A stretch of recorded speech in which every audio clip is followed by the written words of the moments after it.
Les juges de la Cour pénale internationale, CPI, ont rejeté jeudi 10 février la demande d'indemnisation introduite par Charles Blé Goudet.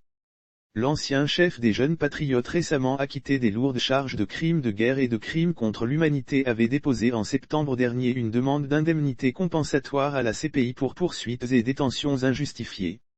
Il n'y aura pas d'indemnisation pour Charles Blé Goudet. Les juges de la Cour pénale internationale en ont décidé ainsi dans une décision rendue ce jeudi. La juge-présidente Alapini Gansou et ses collègues de la Cour ont estimé que l'ex-coaccusé de Laurent Gbagbo a bénéficié d'un procès équitable et non pas enfreint, au cours de la procédure pénale intentée à son encontre. Les juges de la CPI rejettent la demande d'indemnisation déposée par M. Blé Goudet aujourd'hui, le 10 février 2022, la Chambre constituée pour statuer sur la demande d'indemnisation déposée par M. Charles Blé Goudet sur le fondement de l'article 85A3 du statut de Rome de la Cour pénale internationale, CPI, où, la Cour, a rendu sa décision rejetant cette demande. La Chambre constituée aux fins de l'article 85, la Chambre, est composée des juges de la CPI Reine Alapini Gansou, juge-présidente, Johanna Corner et Sergio Gerardo Ugoldi Godine. Lire aussi CPI / procédure d'indemnisation, Charles Blé Goudet enregistre sa première défaite, voici ce que les juges lui reprochent suite à la confirmation le 31 mars 2021 par la majorité de la Chambre d'appel de la CPI de la décision d'acquittement, rendue à la majorité de la Chambre de première instance le 15 janvier 2019, M. Blé Goudet a déposé une requête en indemnisation auprès de la présidence. La présidence a, le 14 septembre 2021, constitué une chambre aux fins de l'article 85, la désignant pour examiner cette demande.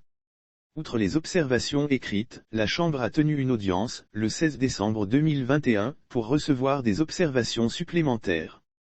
Pour considérer Tchou, une erreur judiciaire grave et manifeste, a été commise, il doit y avoir des preuves concrètes. La Chambre a rappelé que sur le fondement de l'article 85 du statut, la Cour peut, à sa discrétion, accorder une indemnité, dans des circonstances exceptionnelles, si la Cour constate, au vu de faits probants, qu'une erreur judiciaire grave et manifeste a été commise.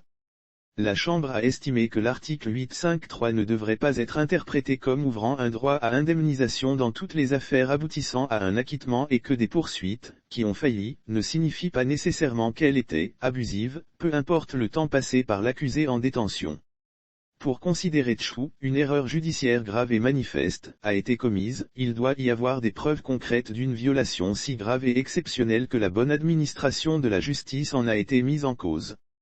Les droits de M. Blé Goudet à un procès équitable ont été garantis. La Chambre a examiné les phases au cours desquelles il était allégué que l'accusation n'aurait pas agi avec toute la diligence voulue. À chaque étape de la procédure, une chambre a supervisé le processus, et les actions de l'accusation ont été minutieusement examinées.